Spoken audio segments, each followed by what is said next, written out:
Morjes, me ollaan Deep Six Hatred ja sä katsot vanhan heviäjän turinoita.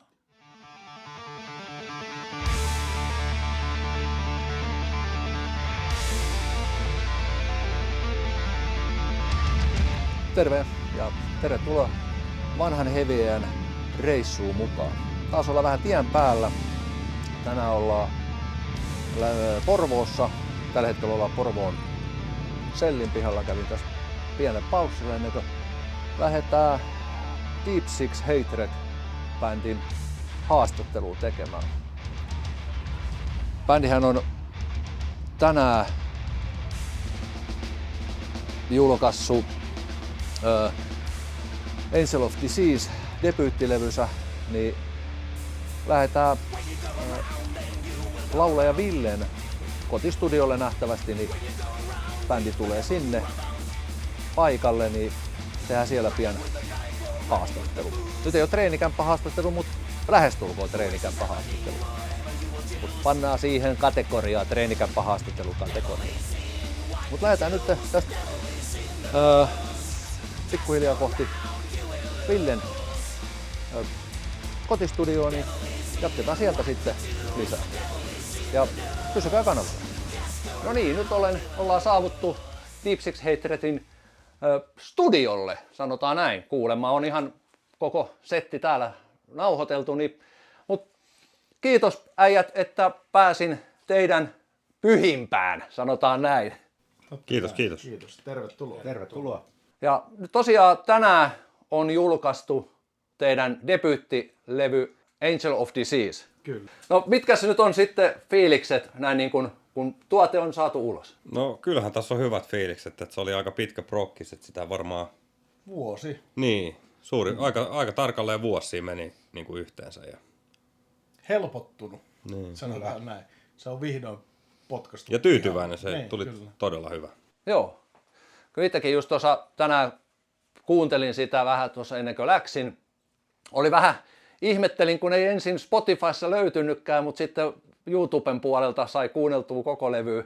Mutta sittenhän se tulikin sitten iltapäivästä jo tonne Spotifyn puolelle. Joo, ei siinä sitten kauan mennyt. Joo. Ville vähän uhkaili sinne. Joo. Kauhun hetkiä koettiin yöllä Jonkan kanssa, kun odotettiin julkaisua Spotify sanomaan. Vedit sä sen ruttokirjan takaisin? Mä en itse asiassa. Ai. Se lähti sinne. Anthrax-kirjeet lähti meidän julkaisijalle.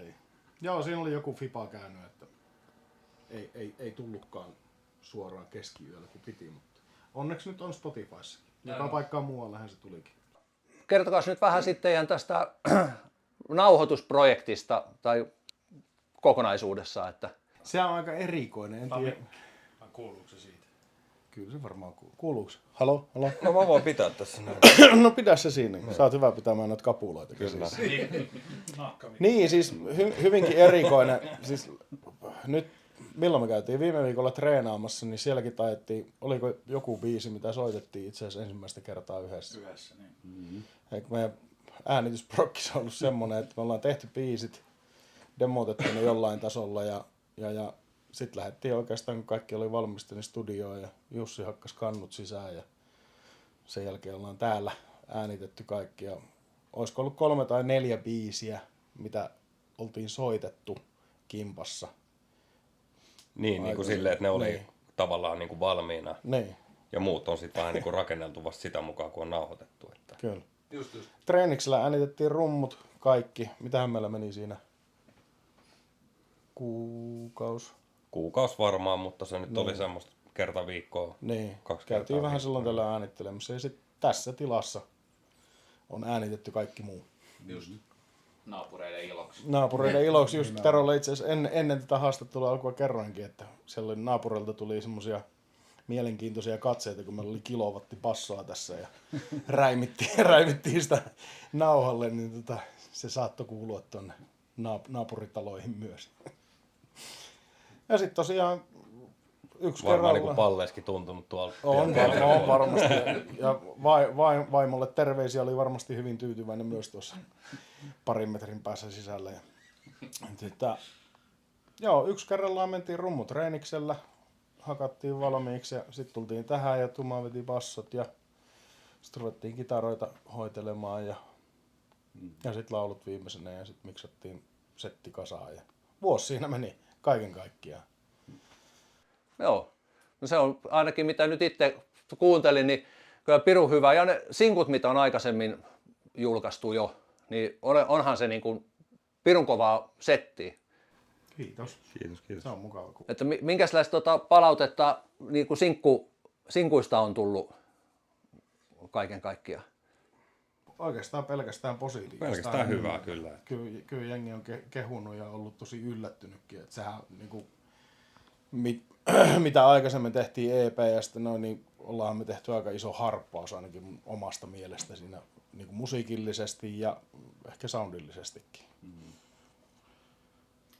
Niin ja tosiaan tämähän on niinku täysin itse tehty alusta loppuun, paitsi masterointi, että Villehän on hoitanut tämän levyn miksauksen. Ja kiitos siitä Villelle. Niin. Kyllä. Kiitos teille, kun jaksoitte Et soitella niinku- ja ootella. Et niinku, todella hyvää jälkeä kyllä saatiin aikaiseksi tälleen niinku ihan niinku ite tehtynä. Että. Joo, pakko olla kyllä ylpeä ja se on ollut niinku oppimatka. Koko ajan on oppinut jotakin lisää ja vähän siis äänitin ja miksasin ne aiemmatkin EP:t ja sinkut, mutta sitten ajattelin, että vittu, ruvetaan tekemään tästä ihan kunnolla ja opiskellaan. Ja siinä on muutama YouTube-video katsottu ja opiskeltu kaiken näköistä. Kotikutostahan se edelleen vähän on, mutta kyllä niinku pikkuhiljaa. Mutta niin se pitää ollakin ja se on niinku aika aidon kuulonen, että se ei ole Kyllä. niinku. Helvetin tyytyväinen on kaikkeen. Joo, kyllä se niin kuin, ei sitä niin kuin millään tavalla kuule, että olisi niin sanotusti kotikutonen, että kyllähän se niin kuin näkee ja kuulee, että on niin kuin panostettu ja satsattu kunnolla siihen. Se on kiva kuulla, jos se kuulostaa hyvältä. Niin itestä ei oikein osaa kuunnella silleen enää muuta kuin, että voi vittu, onkohan tää hyvä. Mutta jos se näin on, niin olen onnellinen. Kyllä. Mutta soundillisestihan tuossa vedetään aika lailla silleen, että mitä se kuulostaa livenäkin. Kyllä. Että esimerkiksi kitaroita ei ole niinku hinkattu viikkotolkulla soundia ei. kuntoon. Et se on niistä purkeista, mitä me käytetään livenä, niin se on sieltä ihan livenä pihalla. Just. Kyllä. Joo, sama soundi. Juu. Joku pieni ekuutus, ei sillä niinku muuta ole. Ei siellä muuta ole. Kyllä. Niin joo, että se on sitten mitä tuleman pitää tavallaan. Nimenomaan. 31. päivä tätä kuuta, mikäs se oli, Playhouse Pub? Bar. Playhouse Bar Vallilla, niin siellä kuulee samaa soundia. Okei, niin että silloin on levyjulkkarikeikka. Ehdottomasti sinne kaikki, koska siellä myös Ikkuna ja Fyö. Kyllä, kovia bändejä myös heidän. Sinne vaan. Fyöhän on Suomen kovin rockibändi. Niin, street rock. Just kyllä. Jussi. Sillä rumpalilla on siis vaan Fyön rumpali. ja vähän oma lehmä ojassa.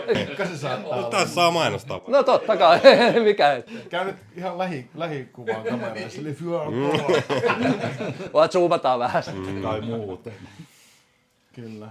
No mitä sitten, nyt on levyjulkkarikeikka tulossa, mutta onko sitten niin kuin muuten keikkaa tiedossa? No siihen ei ole nyt mitään niinku varmistuneita sen isommin, mutta no tuossa on Porvoon kulttuurilaiva, milloin se oli? Heinäkuun 27. Joo, siellä järkätään jonkunnäköiset bileet. Ja Siellä oltiin viime kesänäkin ja Juu. tosi hyvä. Sää ei ole silloin suosinut, mutta toivotaan, että nyt on parempi. vettä tuli saatana kaatamalla, mutta jengi oli messissä. Niin. Ehkä se johtuu siitä, että ne oli niin kännissä. Tai sitten on vaan helvetin hyvä musa. Sekin voi olla. Siinä on semmonenkin mahdollisuus. Siinä on mahdollisuus, joo. Mutta joo, keikkoja koitetaan tässä nyt ruveta pikkuhiljaa järkkäämään ja muutenkin tätä prosessia niin kuin viemään eteenpäin, että saatais mahdollisimman paljon uusia kuulijoita ja tätä meidän matskua maailmalle niin sanotusti. Niin, nythän meillä on ollut aika lailla toi pääprioriteetti vaan saada tää levy valmiiksi ja nyt kun se on julkaistu, niin nyt on sitten Kyllä.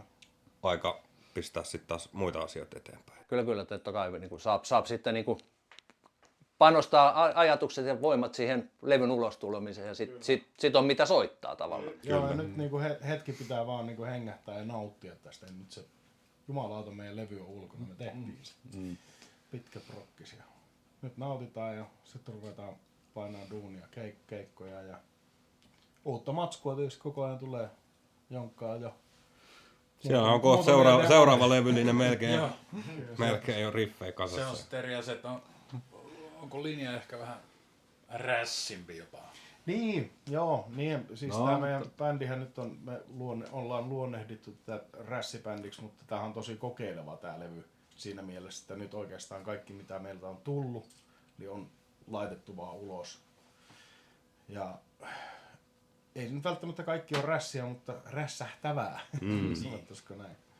Joo, ja siellähän on, eikö siinä Janin jotain niinku aika vanhojakin, On siellä on varmaan jotain 5 vuotta vanhoja. niin, että mitä on tehty ennen kuin tämä bändi on ollutkaan, ja niitä sitten käytetty. Ja. Mutta hyvä kokonaisuus niinku jo kuitenkin, että vaikka on vähän semmoisista palasista kasattu, mutta sitten saatiin. Kokonaisuus toimii, se on pääasia. Ainakin omasta mielestäni toimii. Ja eikö se nyt ole yleensäkin just olla, että kun tulee tavallaan debyyttilevy, niin siellä on sitten sit on sitä vanhaa matskua sieltä vuosien mittaan, mitä on tullut, niin saadaan sitten niin kuin vihdoin ja viimein ulos. Joo, eikä ole tylsää, että olisi kaikki biisit samanlaisia. Niin. Ja siinä on sekin etu, että saat ne vanhat ideat sieltä päälupista ulos. Niin. Tulee tilaa niille uusille, kun ne kiusaa siellä niin kauan, kunnes saat ne ulostettua. Kyllä. No teiltä on muutama musavideokin nyt tullut jo ulos. 2749 Knop Hill Drive, niin siitä tehtiin tämmönen green screen video ja itse asiassa tuo Janin broidi Janne niin hoiteli sen videon duunauksen sitten tuolla Amerikassa. Ja Ison veden takana. iso veden takana.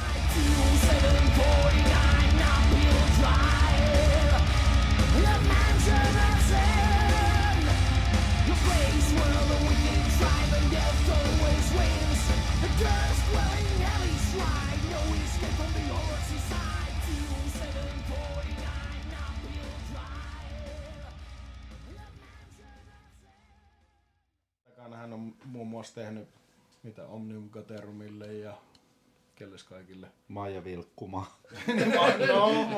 Maija Vilkkuma. 69 Eyes. 69 Eyes, siis kova tekijä, mutta siis Insomniumillekin kuulee, mutta se ei ole Niin. julkaistu vielä. kyllä. Mutta joo, se oli tosi hauska prokkis. Läträttiin Tekoveren kanssa green screenillä ja itse asiassa oltiin tuossa Jonin vaimon Broidin Tractor Pulling tallissa on kuvattu kaikki nämä. Voidaan melkein vannoa, että ollaan Suomen ainoa bändi, joka on Tractor Pulling tallissa kuvannut musavideo. Ja itse asiassa knoppitietona niin ollaan myös soitettu siinä tallissa meidän eka keikka. Kyllä. Et jos joku on soittanut Tractor Pulling tallissa ennen keikan, niin ilmoittautuu tuolla tämän videon kommenttikenttään. Mikäli traktoripulli kiinnostaa, niin Redneck Express seurantaa Facebookista. Joo, ei ollut sellainen perinteinen hiekkakuoppa musavideo. Kommenttu hommia ollenkaan. Eikä oltu eksyilemässä metsässä. Mutta seuraavaksi. Niin, ne on sitten tulossa. Sitäkin ollaan joskus kokeiltu sitä metsää eksymistä. Terveisiä Benille vaan. Joo, sitten toi Mikkolan Hannu, Visual Vortex äijä, niin hänen kanssa meillä on pitkä historia.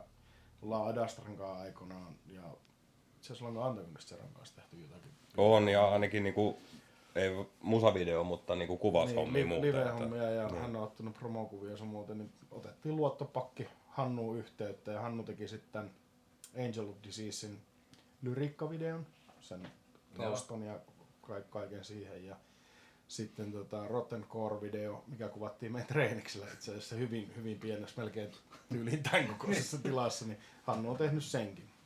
Siinä on kyllä äijä paikallaan, se on velho noissa videoissa. On joo, mitä minäkin on Hannun tekemiä videoita nähnyt, niin on kyllä mies paikallaan niissä hommissa. Hannulle vaan terveisiä ja kiitoksia. Terveiset. Joo. Ja promokuva otti myös. Joo, Hannu on kyllä. myös ottanut meidän promokuvia. Niin Ja hyvä oli Baltian reissukin Hannulle terkkuja. En epäile. Kova laulumies myös Hannu. Hannun kanssa ollaan käyty Baltiassa joskus aikoinaan. Hän on ollut silloin kameran varressa ja missäs kaikki, Latviassa ja joka paikassa. No, tietettekään ne kertomukset. Niin, oli just sanomassa, että ei nyt kerrota enempää. Näin on. Niin, siinä Rottencore-videolla siis, tai myös videolla Ja ihan biisissäkin. Biisissä, joo, mietittiin, että jotakin vierailuhommia halutaan, niin eihän se nyt ollut vaihtoehtoja muuta kuin Final Assaultin Jänö sitten pyytää messiin. Ja äijähän lähti innolla saman tien, tuli tänne, hänkin on huutanut laulunsa tässä samassa tilassa ja lähti vielä videollekin mukaan. Ja uskomaton äijä. Kamppulasta asti. Kamppulasta, niin. Vaikka se Niin, tulessa oli. Kyllä. Siinä itse asiassa videolla, jos olette kattonut, niin siinä kun Jänö tulee siihen videolle ja se ovi aukeaa, niin siinä on palava Porvoon Gammel-pakka siinä taustalla. Se oli tämmönen hauska Easter egg, mikä piti siihen laittaa.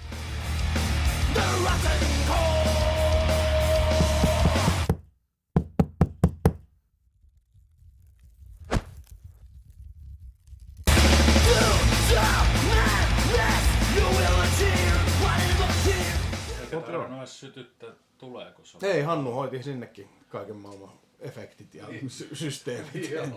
Mut joo, oli mahtava saada Jänön messiin tähän ja nyt varsinkin vielä Final Assaultiltakin tuli ilmoitus, että he lopettaa, niin tää oli vähän niin kuin viimeinen mahdollisuus saada Final Assault Jänö mukaan. Niin joo. Joo. Kyllä. Helvetin kova äijä ja ollaan tyytyväisiä kyllä, että Jänö jakso lähteä mukaan. Propsit sinne. Ei mitään. Käykää tsekkaa levy, jos tämmönen crossover kautta trash maistuu. Sieltähän löytyy muuten itse asiassa viimeisenä biisinä semmonen cover-kappalekin. Kyllä. Joo, ja se oli itse asiassa se cover-kappale, mikä nyt otettiin, niin se oli vähän sellainen, miten se nyt sanoisi? Aivan, tää on muuten hyvä tarina. Yksi tai toi Power Trip-bändi ylipäänsä, niin vähän semmoinen syy, minkä takia tää... Koko bändi on Niin, olemassa. että mistä saatiin niinku idea tähän, että halutaan lähteä... Niin kuin se taisi olla silloin, minä ja Ville mietittiin sitä, että Pitäisikö kertoa ihan koko tarina? Joo, no en mä tiedä koko tarina, mutta lyhykäisyydessä, että yksi, tai on meillä ollut aikaisempikin bändejä, niin kerran vielä ja Niin, joo, ja Power Trip oli siis soi taustalle, tämmöistä musaa lähdetään tekemään. Ja... kyllä. Se oli 2019 Saksassa vitumoisessa rapulassa festareilla, missä Summer Breezessä, vesisateessa. Katsottiin, mikä se oli se bändi? Iron Regania katsottiin ja sit me oltiin siis oikeesti koko viikko siellä luukutettu tätä Executioner Stacks-biisiä. Ja sitten me jossain vaiheessa päätettiin, että vittu kyllä me laitetaan vielä bändi pystyyn yhdessä. Ja siitä se sitten. Joo, ja sitten ei mennyt monta kuukautta, niin meillä oli tää porukka kasassa. Että Kiitos kun kysyitte. Joo, kiitos kun tulitte. Kun tuli. Kyllä. Mutta joo, aika hyvin tää on hioutunut nyt niinku porukka tässä kasaan ja vaikka aika niin sanotusti nuori bändi ollaan, niin kyllä tässä rupeaa olemaan aika tekemisen meininki. Joo, jäsenethän on soittanut ihan 90-luvulta asti. Niin, kyllä. Taisi yksi niistä. Se on toiminut toi harmain parta. Ja harvin. Eli tää oli vanhojen heviäjien rutinoita. Niin, tää oli niitä rutiinoita. Kokeneempana voin sitten sanoa loppukaneettina, että älkää laittako kättä avotuleen. Tuli ensin sieltä. Ei kannata. Kyllä. Ja laskekaa housut, kun käytte kakalla. Kyllä. Ja laittakaa vaikka käsi sinne. Kyllä juuri näin. Nonni, Joo, hyvä. Semmosta. kiitoksia. Hyvä, kiitos. 31.5. Playhouse Bar Vallilla. Tulkaa kattoo livenä. Näette saatana vihaa. Ja on halpaa. On halpaa. Sieltä saa levyjä, fyysisiä levyjä. Ja ehkä paitoja. Niin, ehkä paitoja. Ehkä patcheja, kyllä. Tero antaa meille hyvät vinkit, mistä saa hyviä patcheja. Ja on siellä musiikkiakin. Ai niin, me soitetaan. Ei oo pakko pelkkää. Ja Fyä soittaa siellä. Niin, toi. Ja ikkuna. Ikkuna, se on verhon takana. Niin. Jes, hyvä. Kiitos. Yes. Mutta ei mitään, mä kiitän teitä, että pääsin teidän studiolle ja kiitän teidän ajasta, että annoitte haastattelun. Kiitos. Kiitos kun tuli. Mukava, oikein mukava kun tuli. Kyllä.